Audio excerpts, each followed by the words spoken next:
So, dream yoga. Let's see how we can first frame the overall framework of dream yoga so that it's really clear what to do first, what to do second, what to do third, what to do fourth. Mm-hmm. And I really like starting from the end. You've heard me saying it probably more than once that we start with the destination in mind. It's of course not a destination like you arrive there and okay, now you're enlightened, but enlightenment is still a journey. However, oh, if we look at what enlightenment is, it can be understood as awakening in the dream that we call life. And that level of awakening is what people usually refer to when they say someone is enlightened or someone experienced enlightenment. And of course, the question is how enlightened does the person stay once they experience it once or twice? And the more they experience it, the more enlightened they become. Essentially, it becomes a lifestyle. Because it's And not a static state. right, it's a process. It's a process. Uh-huh. Yeah. And so the process actually is very similar to what we experience in our lucid dreams at night. That's why we call it dream yoga, because it literally follows exact same mechanism, the mechanism of awakening in the dream. And so that's the reason why we study dream yoga, because if you know how to become lucid in a dream at night, it's a lot easier to experience the same thing in this big dream we call life. If you never experienced lucidity or if you never awakened in a night dream, it's a lot harder to even understand what we're talking about. Mm-hmm. Most people don't even understand when I say, look, you've been living most of your life asleep. And they're like, what are you talking about? Look, I'm awake. I can picture myself and I'm feeling it. What do you think? You're not going to feel it if you pinch yourself in your dream at night? You're going to feel it too. Mm-hmm. Have you ever get hurt in a dream?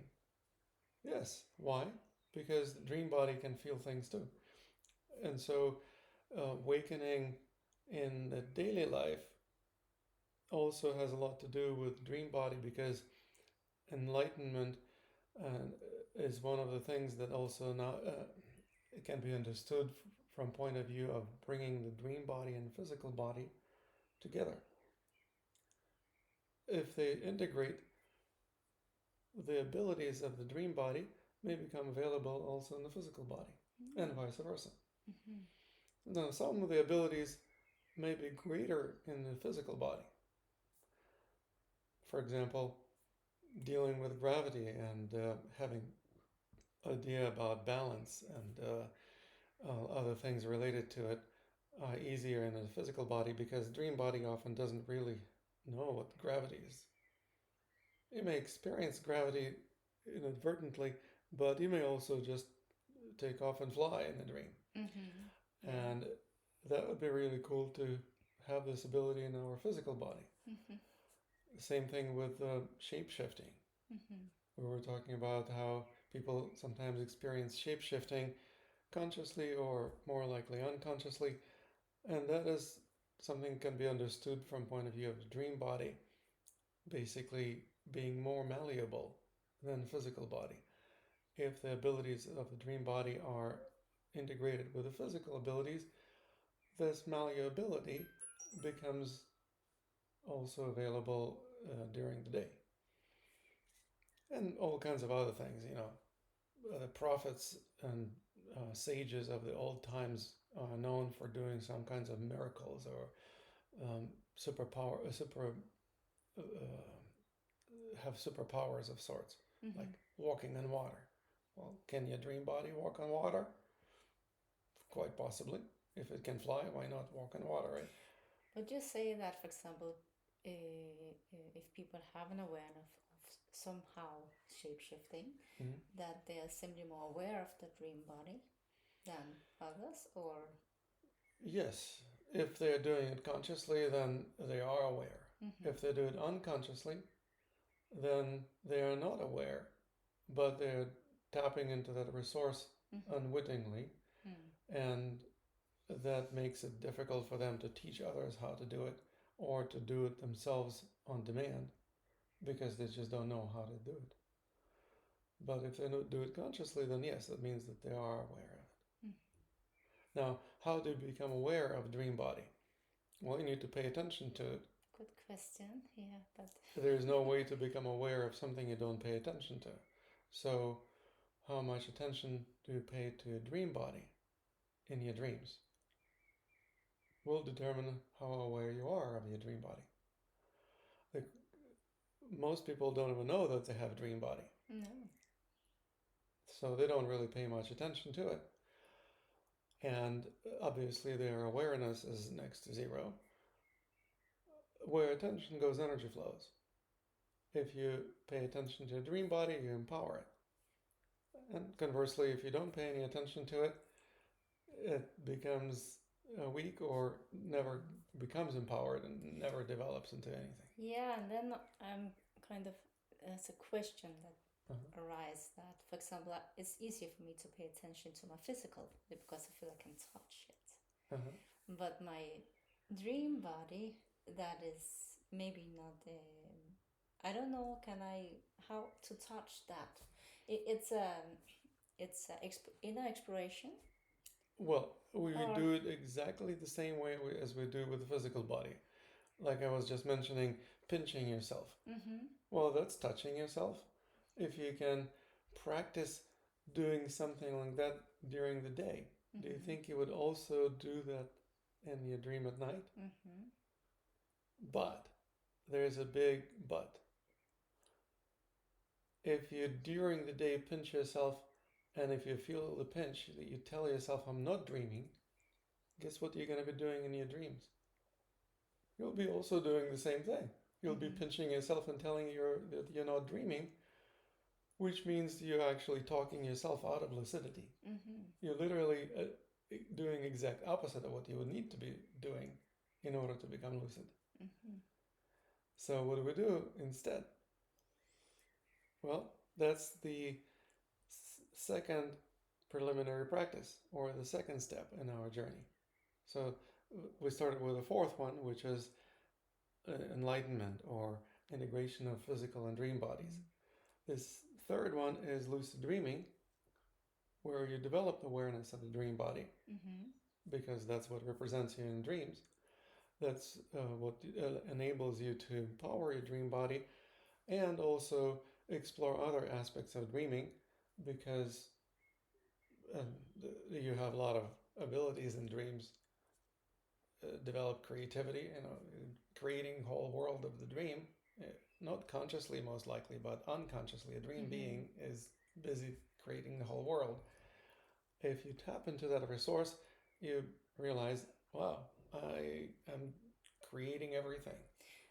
So the dream body can both shape shift, but it can also create worlds. No, dream being and dream body are not exact same thing. Okay. Dream body is what represents you in the dream. It's like we look at the tip of the iceberg, and that part of the iceberg that sticks above water is visible and known, and that water level represents your awareness. And what happens in dreams, it's like the iceberg tips. A different part of the iceberg now sticks above the water. Different aspect of your consciousness or different aspect of your being gets exposed, and that's who you identify with. If it's not far removed from the tip of the iceberg that you're familiar with, then it's not really that different from who you think you are. If you turn the iceberg upside down somehow, a very different part of it will get exposed to light of consciousness, and you will not be like yourself in your daily life, which also will make it very difficult to integrate because there is nothing in common. So it's actually easier to tip the iceberg a little bit and develop awareness of the nearby parts of the iceberg that are not too far from the habitual tip, so that you gradually expand your sense of awareness of yourself, and thereby expand your identity. And what we do in terms of tipping the iceberg, we realize that this is what happens when you dream. You experience an altered state of consciousness. But dreaming is the mechanism that is triggered not only when you fall asleep. It also gets triggered by just sitting and staring at the clouds. Or, children daydream a great deal about various type of things. So we will talk about that in just a moment. Basically, accessing different altered states of consciousness is what Dream Yoga is all about. Yes. And then expanding our consciousness to also tap into additional resources associated with those altered states. I have a question about, the dreaming mind and also the thinking mind. Can you explain, is these two different states or resources? Or it depends on how you think. There are different people who think differently. And so if you're thinking in a way that you're dreaming, the question is, how consciously do you dream? So if you dream consciously, then you develop a greater thinking capabilities. If you dream unconsciously, often your thinking follows certain stereotypical patterns, or you have certain neural pathways established, and you just default to those neural pathways whenever you have an opportunity to daydream. Yeah, I think I might do that because I like daydreaming. I go into a state of bliss, but I don't think, I explore. But I do think I explore consciously because I do know that I'm dreaming, but it's kind of an exploration. But it's very different from a thinking mind. Because I feel the flow or the intensity of the dream get disturbed when I start thinking. So for me, I will feel it's different. It may be different because daydreaming often uses the right hemisphere of the brain. It's imaginative, creative, as opposed to thinking mind is often associated with the left hemisphere of the brain that is more analytical and logical. So you may be right, but this is also an opportunity to integrate both hemispheres of the brain so that they work together in harmony with each other rather than compartmentalizing. One is dreaming and the other one is thinking. Bringing them together gives you access to both resources at the same time.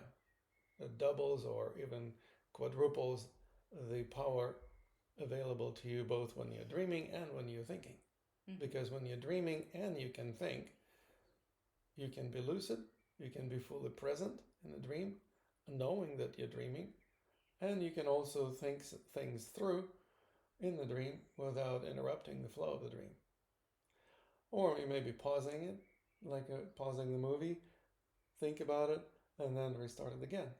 Or at least slow down the flow, a pace of the dream, kind of like turning everything in slow motion, and then speed it back up again.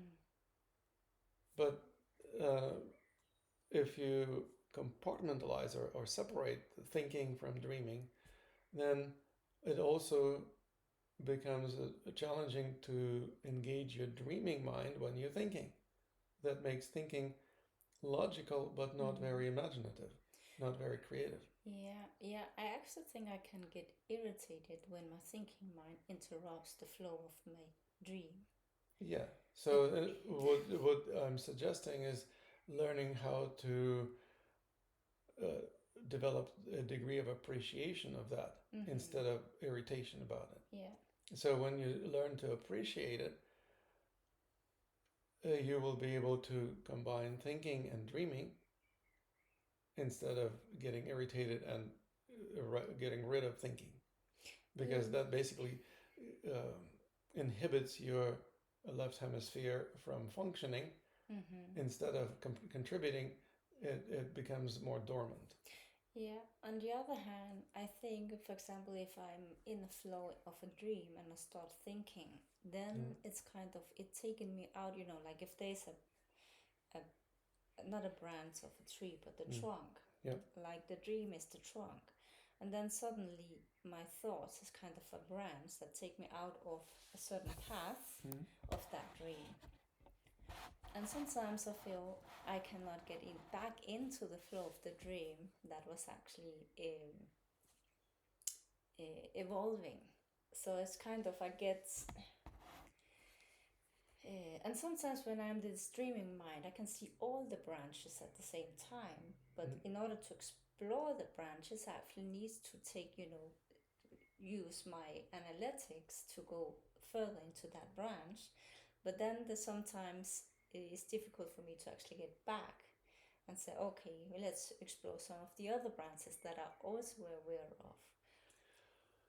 That's one of the reasons why we're talking about neural pathways. And that's one of the reasons why I often explain the process of this training backwards.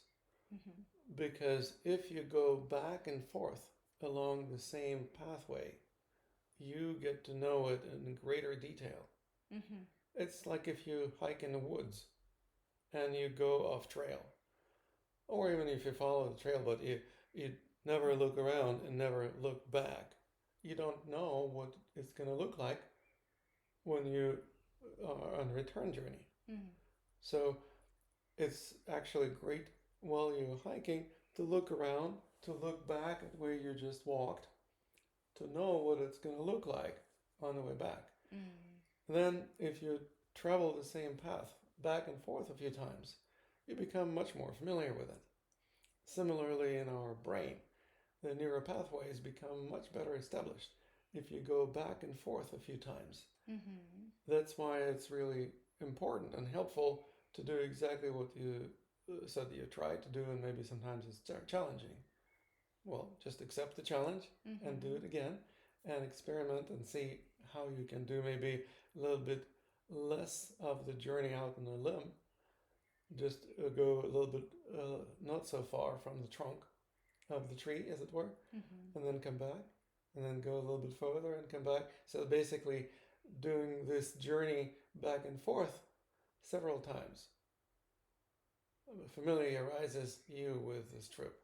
And then this trip is no longer a daunting proposition, and it's really challenging to return because you'll get lost. You know exactly where to go and how to take each step. So having this analogy is really helpful because when we are out in the world of the dream, it's like being in a forest where we can't see the forest for the trees. We don't often have the big picture of where we are and what's going on. And so one of the things that we learn in the practice of remembrance is practicing association and dissociating. Practice of remembrance is the number one step along the journey of lucid dreaming or preparation for lucid dreaming. It's the step preceding the ability to dream lucidly at night. You remind yourself during the day that you're dreaming, and also maintain the awareness of dreaming while you're engaging in all kinds of activities during the day. And so at first you may do this just a few times a day. Like my personal studies began by my grandfather suggesting to me to tell myself that I'm dreaming when I'm going to the bathroom. Great. Well, how many times do you go to the bathroom every day? Maybe half a dozen times, if that many. Okay, well, so half a dozen times, that's a reasonable number of times to begin with. I mean, if you do just once a day, it's already better than nothing, right? If you do it twice a day, well, great. Then you double the number of instances of practice. What do you do when you do it once or twice? You literally tell yourself, I'm dreaming. And you can pinch yourself, or I prefer to slap instead of pinching, because it's also one of the practices that we do. slapping ourselves.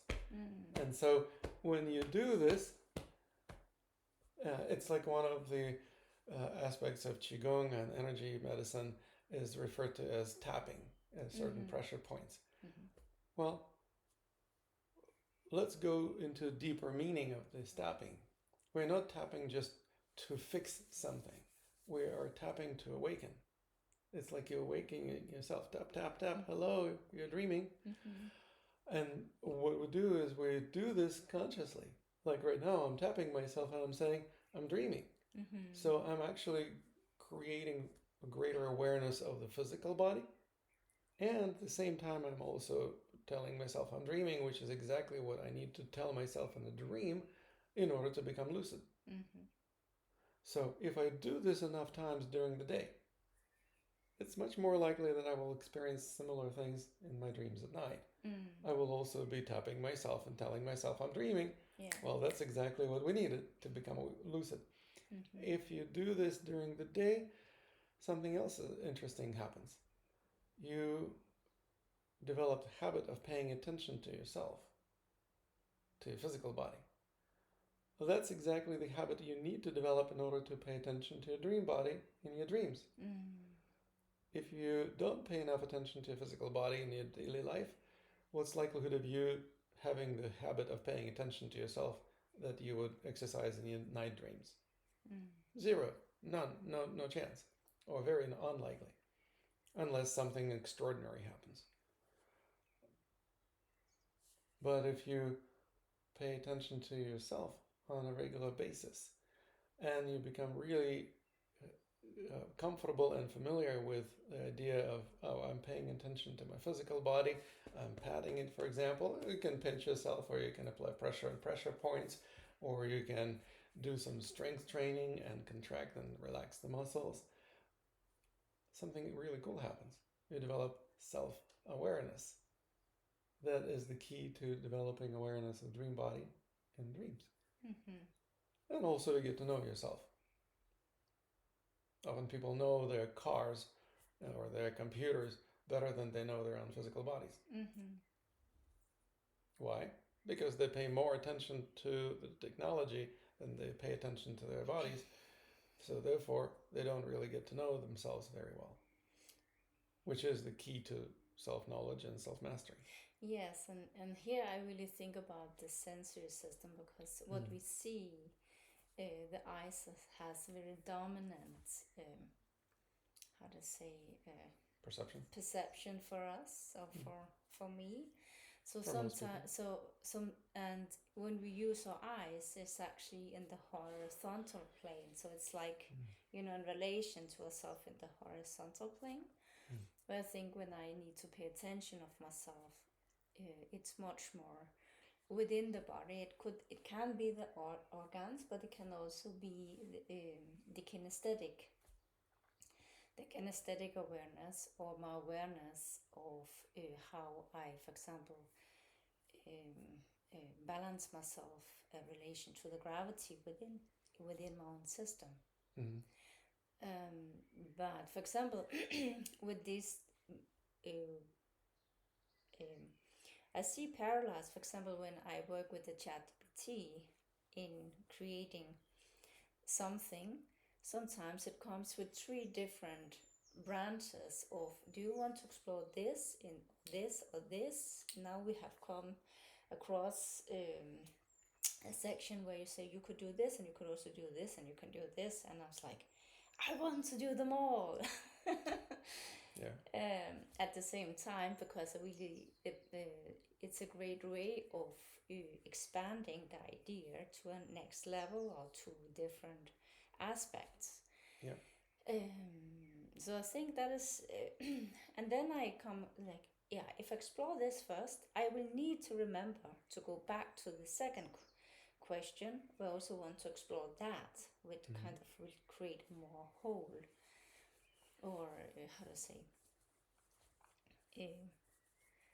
have more systemic aware knowledge. Yes, exactly. So so I could draw parallel to the way of also when I'm dreaming and then thinking in somehow.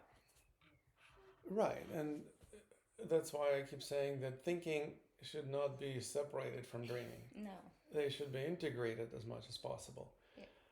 Those thinkers that have the ability to tap into the dreaming aspect of consciousness and consciously use those resources are big picture thinkers, or they are very creative thinkers, or they are forward thinkers. In other words, they are not just regurgitating the old information, but they're coming up with some new ideas, new creative projects or ways of understanding things. Basically, all of this has a lot of pros and there is no cons. There is no cons to integration of the right and left hemispheres. That's actually what we do in the context of the most basic step in a practice of dream yoga. The first step that precedes the practice of remembrance is called lucid daydreaming. We learn how to daydream consciously, lucidly, in a way similar to what we want to do in our dreams at night, become awake in the dream, but not waking up from the dream. Continue dreaming, but do it consciously now. Again, integrating the conscious mind and thinking mind with the dreaming mind. Well, how do we do that? That's a lot easier to do in your daydreams because you're not asleep. So you can literally just practice it as a meditation. I practice it every time I go to bed. I practice it every time I wake up in the morning, and sometimes once or two times during the day. I literally just give myself an opportunity to kind of stay in bed for a little bit and daydream. You have a moment when you're not asleep yet at night, or not asleep anymore in the morning, but you still have an opportunity to kind of use the dreaming mind relatively easily because you are relaxed, you're in bed, and there is nothing else that you need to do unless you get up and go to the bathroom. And even then, you can still tell yourself you're dreaming. Yeah. But the idea is that you essentially give yourself a permission to daydream. And when you give yourself a permission, you know that, okay, I'm going to daydream. You daydream consciously. We also have the yawning meditation, specifically designed to kind of interrupt the flow of the daydream and then restart it and catch yourself daydreaming at the very onset of the dream, which is easier as compared to if you're really engrossed in dreaming and maybe get lost in the process. So lucid daydreaming, lucid dreaming, and dream yoga is different steps. Stages. Yeah. Okay. And so lucid dreaming is the third stage of dream yoga. Lucid daydreaming is the first one, with the practice of remembrance in between. Okay. You can say, well, why need practice of remembrance? I can just go from lucid daydreaming straight into lucid dreaming at night, which is possible, but a lot easier to achieve that with the second intermediate or preliminary practice. And the reason why? Because you develop the habit of telling yourself you're dreaming when it seems like you're not, which is exactly what you need to be doing in a dream at night. It seems like you're not dreaming. You may feel like everything is happening for real, but that's exactly when you need to tell yourself you're dreaming so that you become lucid. And secondly, as I mentioned, it also develops the habit of paying attention to your body so that you develop awareness of your dream body in your lucid dreams. But what perception do you use when you pay attention to your dream body? You can combine several modes of perception. I was just talking about touching. Yeah. We were also talking about moving and contracting the muscles, for example, or we can practice harmonious culture movement and develop greater kinesthetic awareness. Here we're talking about eyesight. Well, you can look at your body Mm-hmm. and become aware of it too. Mm-hmm. You can also listen to your body, although it may be relatively quiet unless you have like noise coming out of your stomach or you're farting or something, sneezing. Mm-hmm. You can also make noise with your voice. So that's another auditory practice.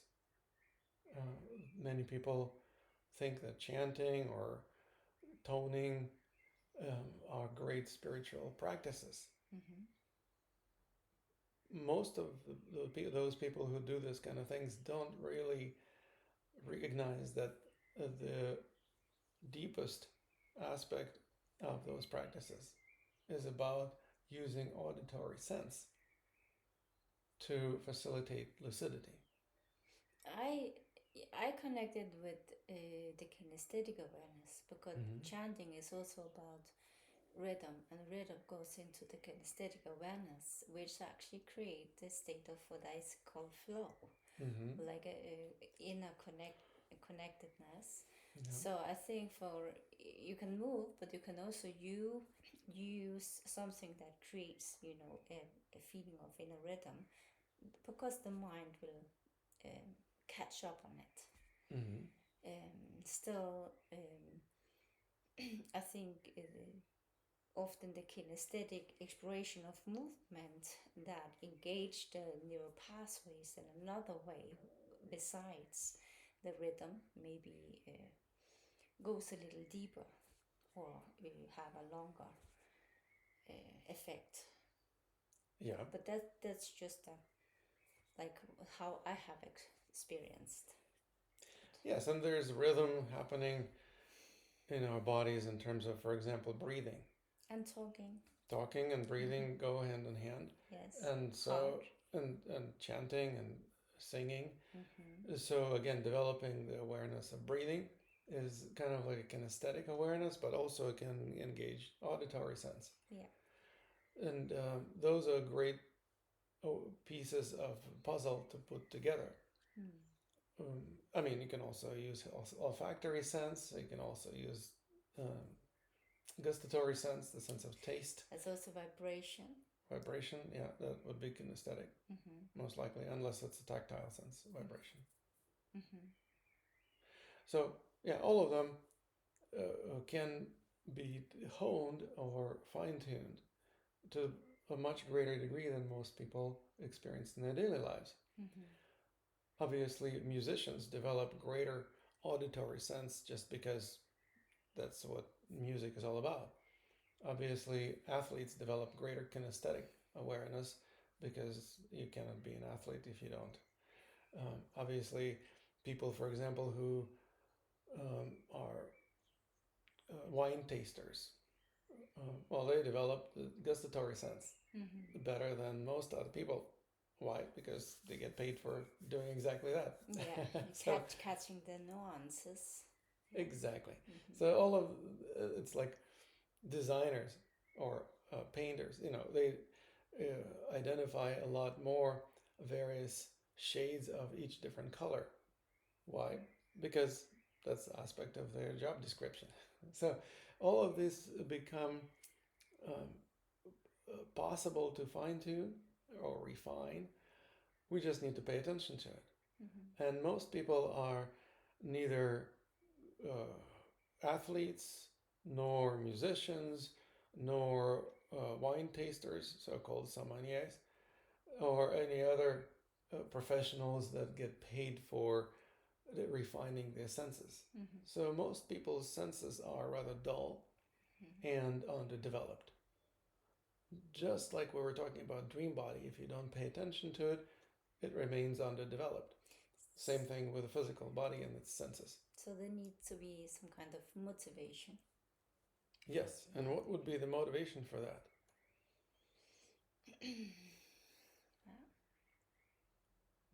That's a good question. Well, I would say it has a lot to do with dreaming. Because both curiosity and aspiration are results of dreaming. I think also emotional self-regulation. Yeah. Could be like a really valuable thing for many people to be able to regulate themselves better with the when the emotion happens, because we have emotions. Yeah, so for example, certain music can trigger certain emotional states, But also and vice versa. relationship, being in relationship can trigger different emotion. And if you can regulate yourself, I think that will also be an aspect of thriving within ourselves, being in a relationship or in a different situation. And Right, and how do you regulate yourself? Well, I brought up music, for example, because most people know that if you are happy, it's more likely that you will be humming something or singing. mm-hmm. And it also works the other way. Mm-hmm. In order to feel happier, Mm-hmm. you can sing something that you really resonate with. Yeah. And then it actually raises your mood. So you can use, for example, kinesthetic experiences to self-regulate. Mm-hmm. Let's say jump on the trampoline a little bit and you will feel much more energized. Yeah. Or, for example, do some Qigong practice and you will feel much more empowered. One of the things that we do is we learn how to tap into those resources or those states of consciousness on demand instead of just kind of expecting them to come, or just they fall in your lap and you don't know how that happened and how to make it happen again. Yeah. You actually develop sense of self-mastery. Yes, and I actually remember one morning I woke up and I know I do these sensory profiles, and I know, for example, my profile shows what you call have um,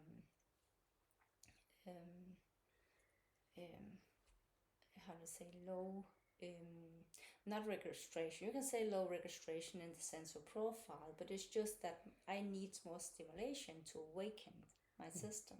Okay.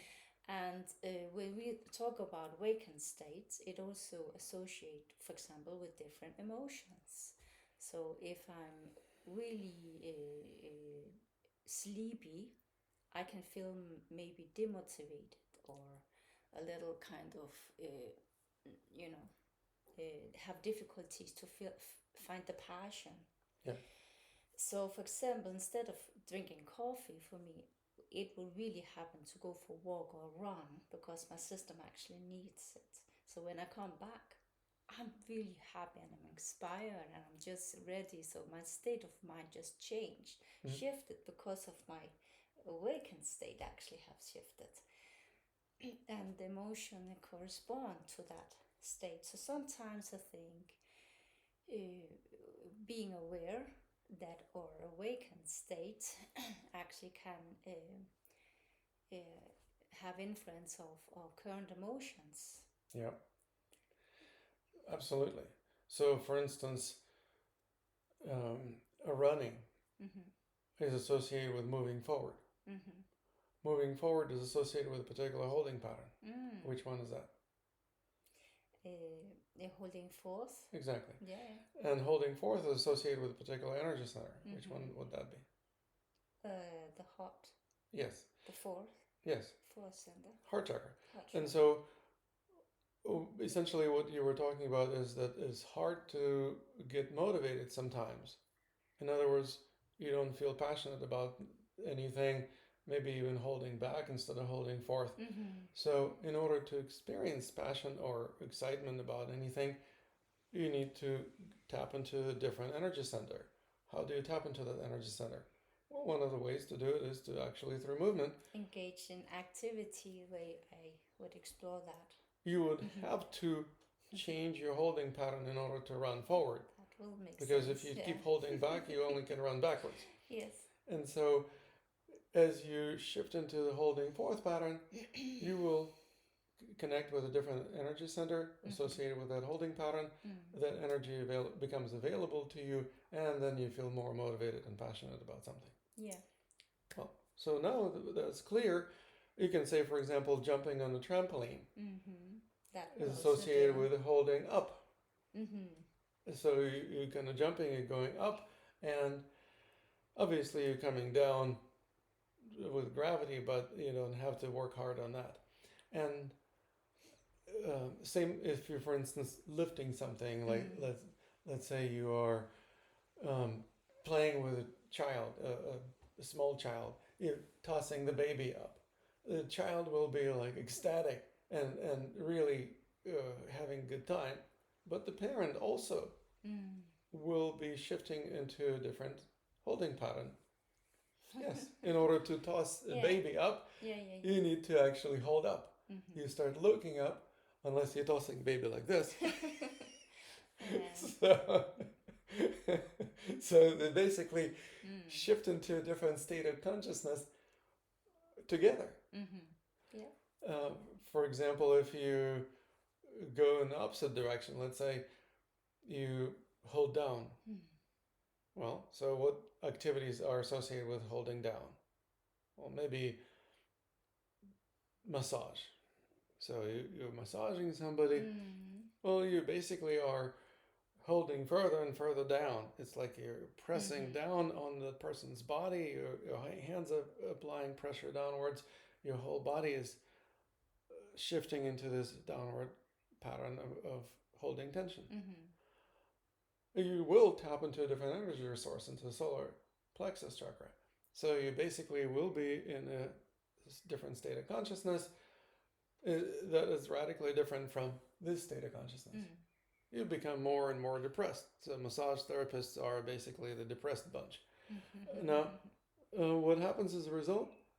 Well, you either self-regulate yourself by doing something that would balance you out, or you don't do anything, and then you just get stuck in that holding pattern. Maybe it explains something about a few people we know that are massage therapists, huh? Yes, I guess the different activities will create more, how to say, a continuous way of holding yourself in order to be able to do that kind of work or activities without even maybe thinking much about it. Yeah. Virtually guaranteed. Most people don't think about it. Yeah. But I have always been interested in gymnastic, but also you would see me happy when I came out of amusement parks. Not because there's a lot of people, but because my inner ear has been exploring myself in all direction. I'll be like, yes, this was what I needed. Yes, now I'm awake. Yeah, and even though that I am 45 at this point, I still love to do all the stuff in the amusement park. Because of this vestibular stimulation that I just need for my system. And I know other people, they prefer some other stimulation in order to kind of awaken themselves. So again, I think that is very important to understand what is your preferences, what do you need. Right. And I would say most people don't have enough kinesthetic awareness. And that's the stimulation that they would benefit from, because it gives them both the opportunity to move their entire bodies, opportunity to learn more about movement, engage their muscles, engage their whole organism into some physical action. And at the same time, they also develop a more awake state of consciousness when they engage in some physical activity, unless it's a physical activity that puts them to sleep. Maybe that there are some people who do that. Yes, I know when driving a car, if I'm not the one that drive, it's kind of help me go into a relaxed state.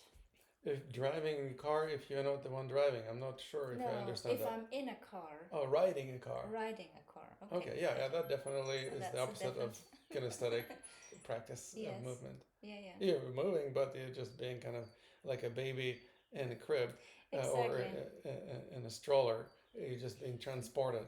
Yeah. Well, that's how babies fall asleep easier. But I also recognize that, for example, you've been talking about harmonious culture of movement, and understand that the movement that create coherence in my system create like a pattern, and also create rhythm, and then a culture has a very strong effect of my sense of connecting with my own body, Mm-hmm. and being more aware of myself, and also feeling together or clear. Well, that's why dancing is so amazing, because it it includes all of those things that you just mentioned. Mm-hmm. It's using your whole body.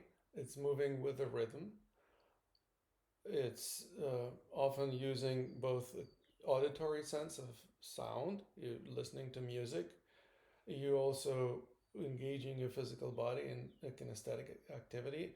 You may be touching another person, so there's a tactile sensation, and obviously visual also, unless you're dancing blindfolded. And there's a variety of other things that you can experience as a result of engaging in the dance. So it basically is one of the uh, most sophisticated cultural activities. And of course, different cultures have different dances, so you can also explore different cultures by exploring the way people dance in those cultures. Mm. Yeah. And if you dance in a certain manner, you can connect with other people from that culture a lot easier, even if you don't speak the language. Mm. Like yesterday, I was talking to a woman from Canada who said, well, my grandparents came from Ukraine. And so as a child, I was learning Ukrainian dances. I went into a dance school. And so to this day, I know how to dance in that particular way. So, yeah, that basically is a perfect example of how someone can connect with a cultural roots or just a different culture through dance. Yeah. Yeah. Dance have very different expressions. Yeah, different cultures. A movement Mm-hmm. manifests differently in different parts of the world or different nations. Even within the same nation, people may dance differently depending on man or woman or young or old, or different strata of population may have different approach to dance. Mm-hmm. You know, classical dance versus ballroom dancing versus tango versus hip hop, a variety of other things. Again, getting more aware of yourself, connecting with also the dream body.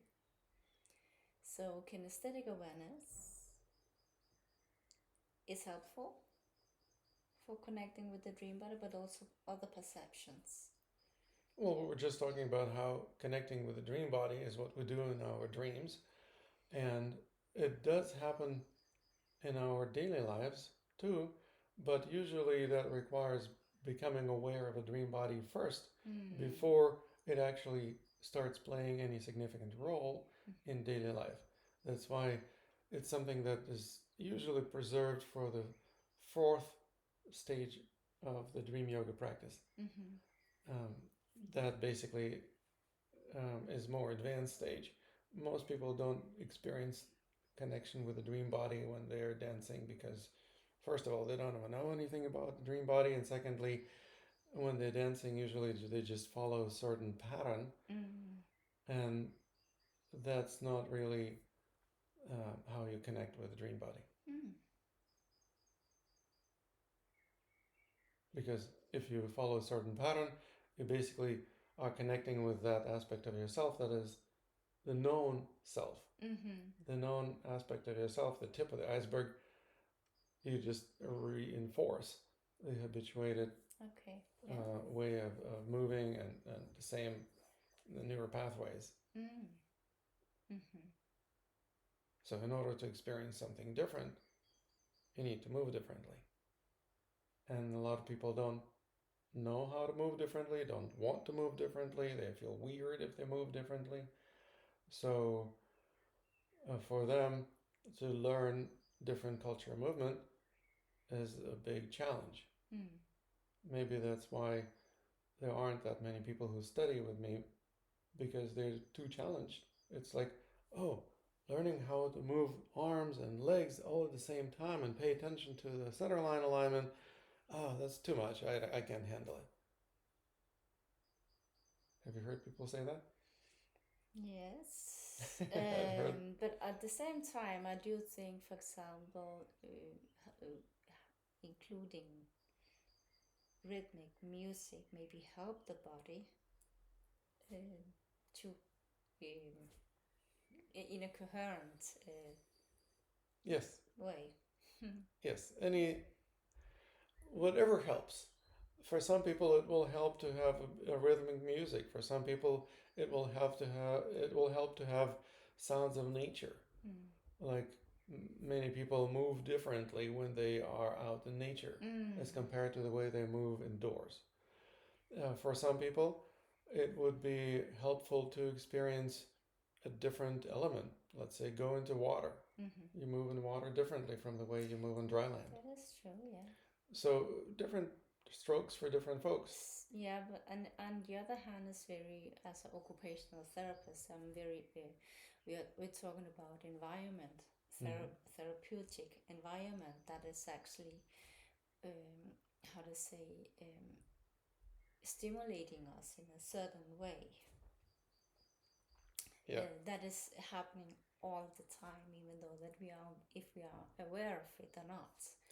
So I think it's really important to go beyond just the idea of therapeutic environment and stimulation, but integrate it with the principles that we were just discussing.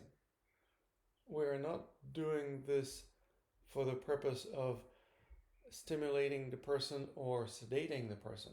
We're not trying to manipulate the person's experience of being in a certain way because there is something wrong with them and they need therapy.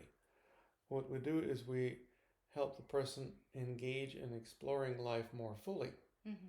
And the more fully they experience life, the more their quality of life improves. That's the therapeutic effect that they're after. But also gives them access to a greater number of resources that they perhaps didn't even know they had. Plus, it gives them an opportunity to experience themselves from different aspects. And that enables them to discover that they have more abilities. They fine-tune their senses, like we talked about a few minutes ago.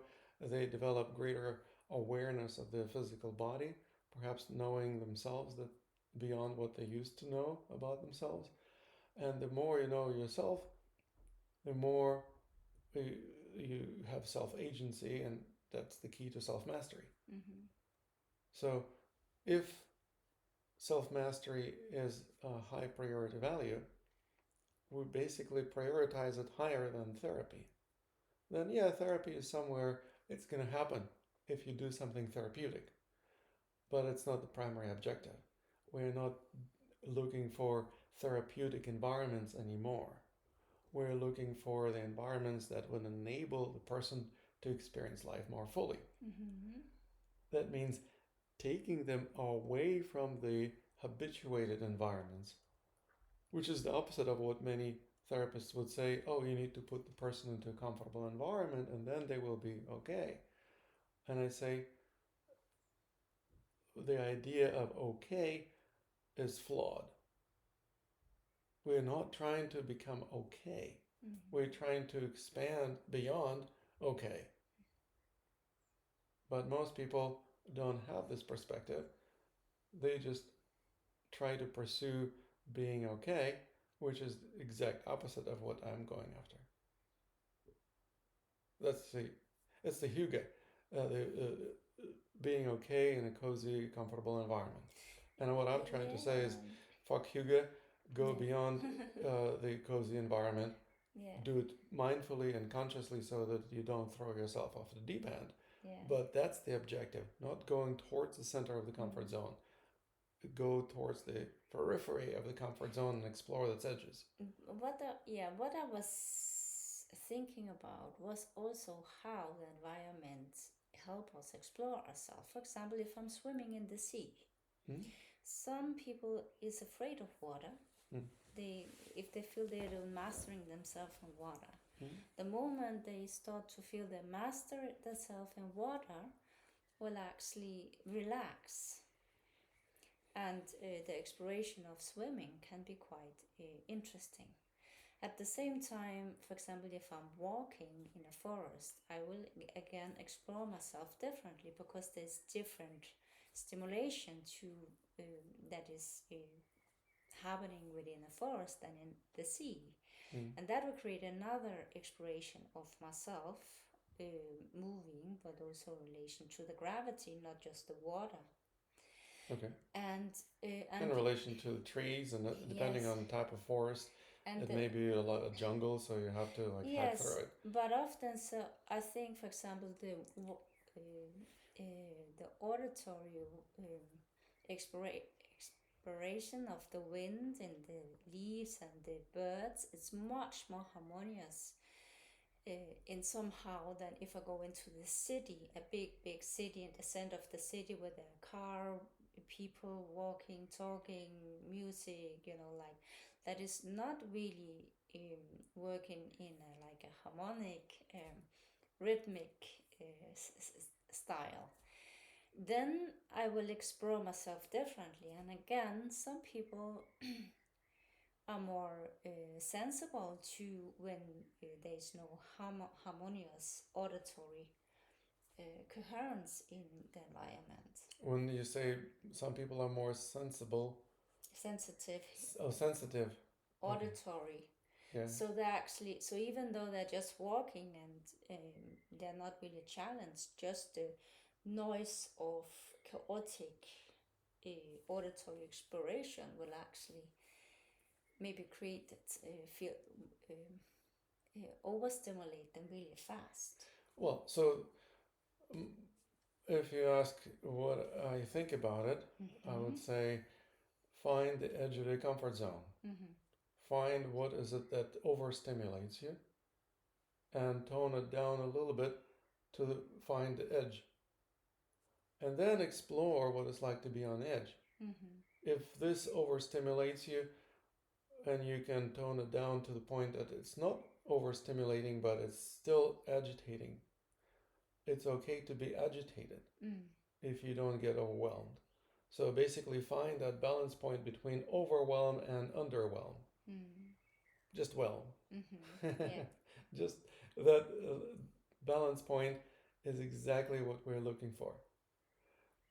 We're not looking for coziness or comfort. We're looking for the edge of the comfort zone where it's kind of 50-50 between comfort and discomfort. Yeah. Yeah.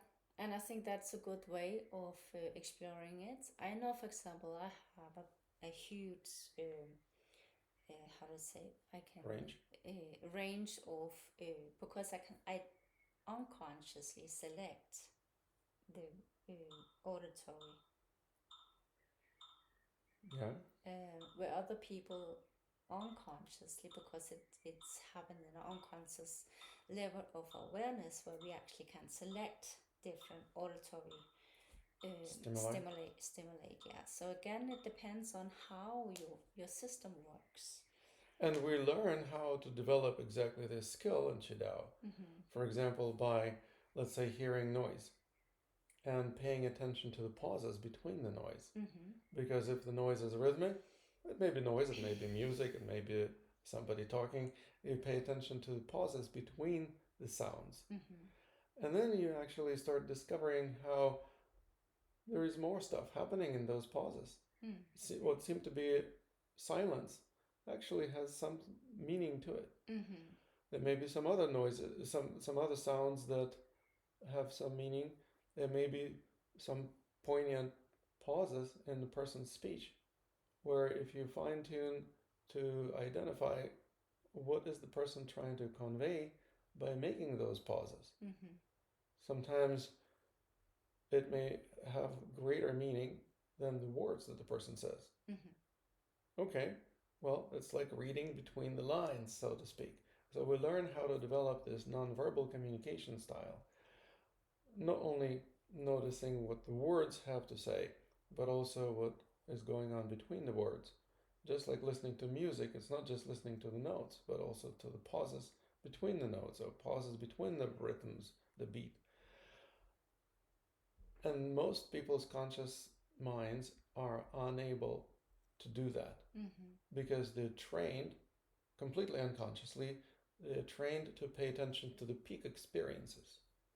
So when there is a sound, for example, and there's like you hear it's like a peak of sound, and then there is a pause, and then you go and you hear the sound again. And so you register that which is at the peak of the wave of perception. But whatever is going on between the waves, so-called valleys between the waves, or troughs between the waves, are usually missed. But that's where a lot of information resides, or a lot of communication happens, that we learn how to pay attention consciously. And then we develop the ability to fine-tune our awareness of those instances between in the spaces between objects of perception, realizing there's a lot of energy happening. There's energy exchange that happens in spaces, for example, between us.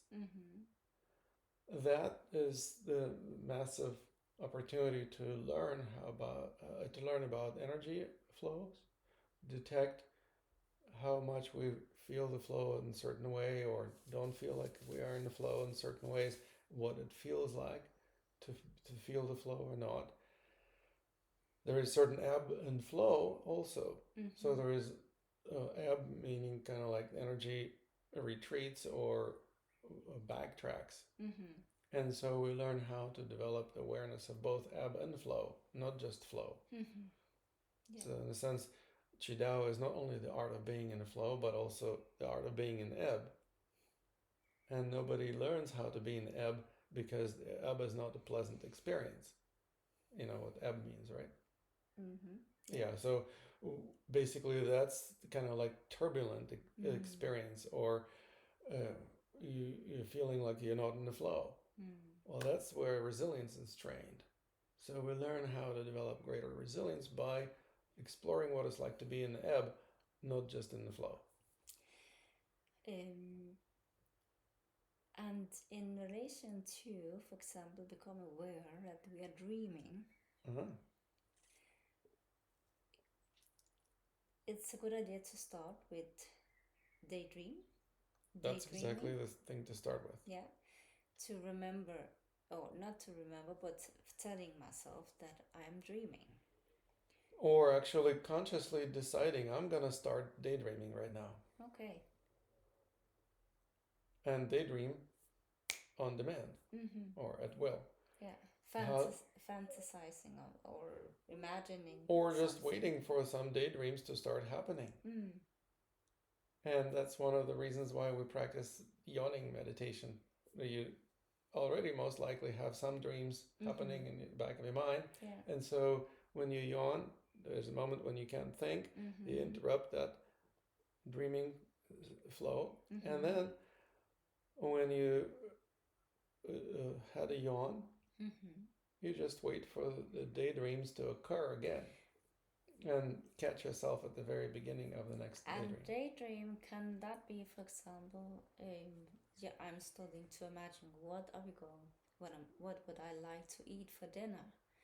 So, and what do I need to, maybe I should go shopping, what do I need to buy, like what kind of dish would I like? Is that a daydream? Everything that you can think of is a daydream. It's a daydream, yeah. Yes, so... Because it's not happening, but it's something that in the future. In the future. Yes, and it's an example of a daydream where you actually think of that which you want to experience. Yeah. Most people have daydreams happening in their minds about things that they don't want to experience. Worries, concerns, fears, anxieties. So all of those are examples of daydreams where people focus on things they don't resonate with, and they don't know how to handle it. So they become more and more anxious. On the other hand, I think they could also be, because maybe these daydreams or worries are not conscious but still there. So being aware of them but still be able to pivot into something, to another exploration, or pivot the dream. Not manipulating it, but you can go into worst case scenario, but you can also explore your what you really dream about in the Yes. same topic. And you may not know what you would rather dream about. No, So maybe you not. can experiment with several options. Mm-hmm. Is this the only scenario you can think of? Is it the only thing that you can focus on? Mm-hmm. Or are there any other aspects of the dreams that you might be able to focus on your attention on and therefore experience Mm-hmm. and test the resonance? How much do you resonate with this versus that? And basically developing discernment on the basis of energy resonance gives you the ability to choose consciously what to focus on. If you want to experience greater flow, then obviously focusing on things you resonate most with will give you that experience of flow. Mm-hmm. If you want to experience some less flow, more ebb, Yeah. well, then you can focus on things you don't resonate with. But if you do it consciously, then you actually are not just worrying, you're consciously exploring, well, what's plan B? Or how am I going to handle this situation? Or this potentially may derail my journey. What am I going to do if that happens? So basically, you are looking at it as a learning opportunity instead of a problem. Yeah. And that's one of the key aspects of our studies, how to basically transform all the problems into learning opportunities, which in modern psychological terms is called growth mindset. Yeah. Okay. I think I'm had a full exploration of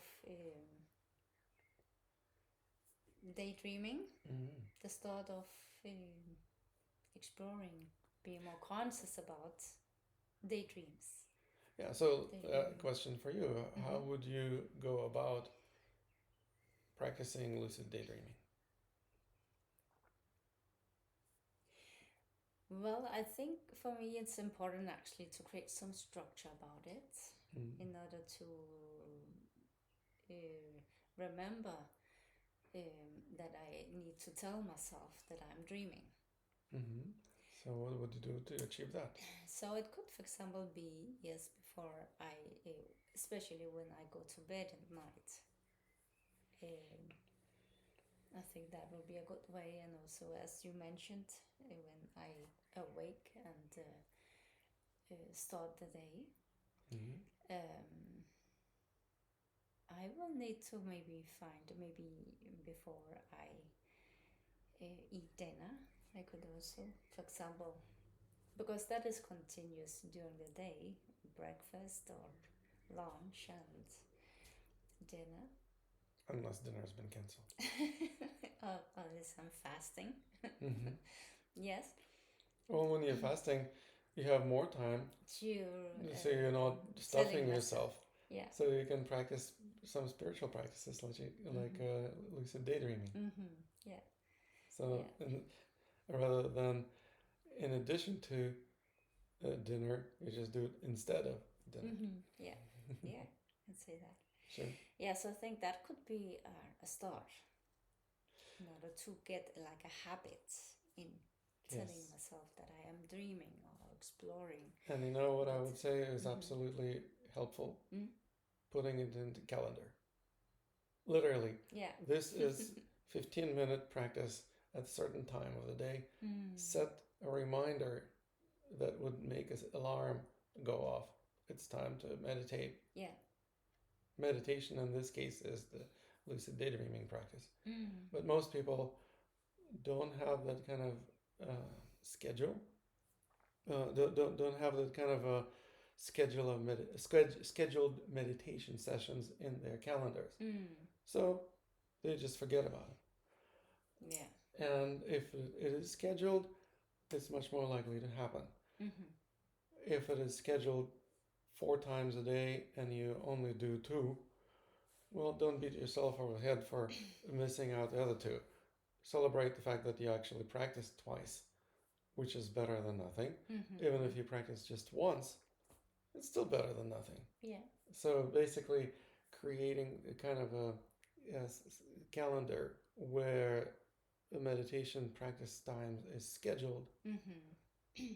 I think it's going to be very helpful. Then I have a next question, because Okay. I can do this, but I also like to develop.